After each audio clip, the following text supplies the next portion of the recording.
Well, the Trump administration on Friday orders construction to stop on a wind farm off the coast of Rhode Island, citing national security concerns. The project had previously been approved by the Biden administration.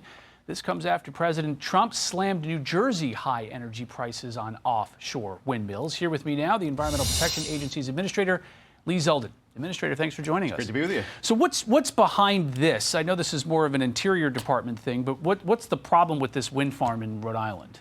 President Trump's been very consistent. He's not a fan of wind, the economics of it. He's also been outspoken on environmental impacts to fisheries.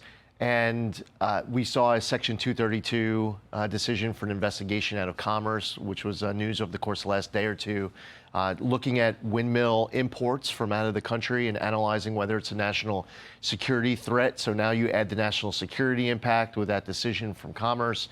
The president, he's not a fan of wind. And there are leaders in Congress, governors of states, who talk about wind as if it's a substitute for baseload power. Our country needs more baseload power. We need to unleash energy dominance.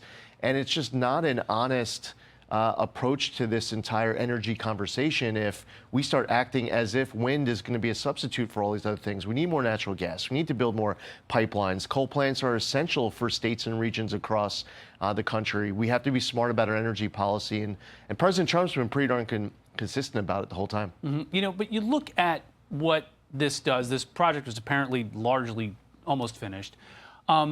You've got AI. You've got the electrification of everything around us. I mean, we just need power. I mean, why would you take any power offline?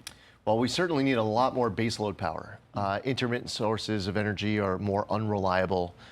And there are some states where, I mean, purple blue states where a Democratic governor is more honest with how this conversation goes, saying, yes, we need more baseload power.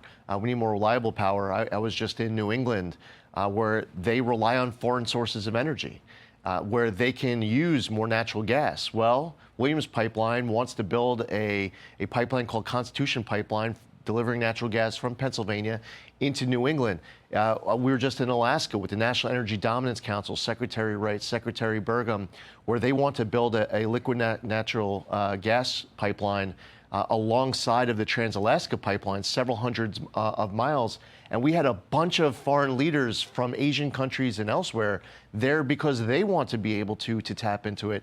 There's a project in the southwest of the United States to deliver natural gas from New Mexico into Arizona. The understanding that we need more baseload power for this race for AI to make sure we're avoiding rolling brownouts, blackouts is huge. And anyone out there who wants to talk as if wind is going to be the answer, they're really missing out on the other 99% of the energy sources that our country needs more of. Is there room for both? I mean, you look at Texas, for example. They get more than a quarter of their power from wind, and that's not exactly a left-leaning state. Yeah, well, first off, a lot of this conversation has been about offshore wind, and the president has been extremely outspoken on that for a very long time. The economics of wind, a lot of wind and solar that we see out there wouldn't exist without subsidies from government. Government would have to prop it up in order for it to even exist, to be sustained, where there's all sorts of energy sources that are being left on tap. I come from New York, where they ban the safe extraction of natural gas. They won't extract any natural gas at all. They haven't approved new pipeline applications. They won't allow the gas hookups to new construction or to, they're trying to move towards banning the sale of gas-powered vehicles. And they set climate goals where by that year they will not hit the goal, and they know it.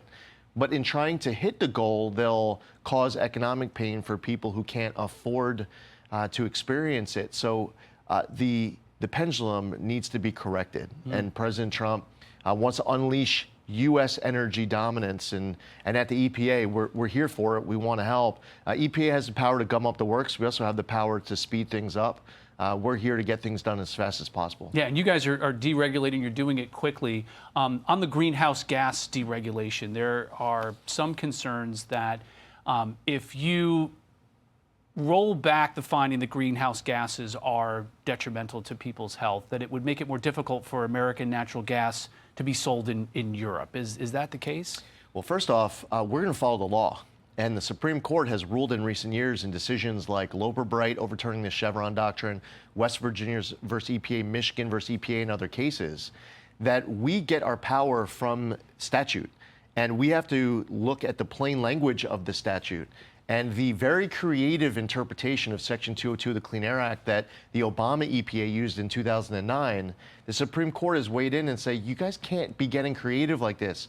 And then on top of it, what's called the major policy doctrine, EPA can't then put trillions of dollars of new regulations out. So a big part of this conversation when we talk about reconsideration of the 2009 endangerment finding is identifying whether or not we have the power to even do the trillions of dollars worth of regulation. That's a big part of it. You know, if there's going to be a debate on policy, that debate should be had right here next to where we are in that building in the Capitol, where members of Congress elected by the people are having the debate, they're having the vote. And if they want EPA to be regulating the heck out of anything and putting trillions of dollars of regulations in place, it shouldn't be a bureaucrat at some agency deciding what's best. Let's do it in front of the people with members of Congress having that debate in front of everybody. EPA Administrator Lee Zeldin, thanks for joining us. Thank you. Appreciate it. Hey everyone, I'm Emily Campagno. Catch me and my co-hosts Harris Faulkner and Kaylee McEnany on Outnumbered every weekday at 12 p.m. Eastern, or set your DVR. Also, don't forget to subscribe to the Fox News YouTube page for daily highlights.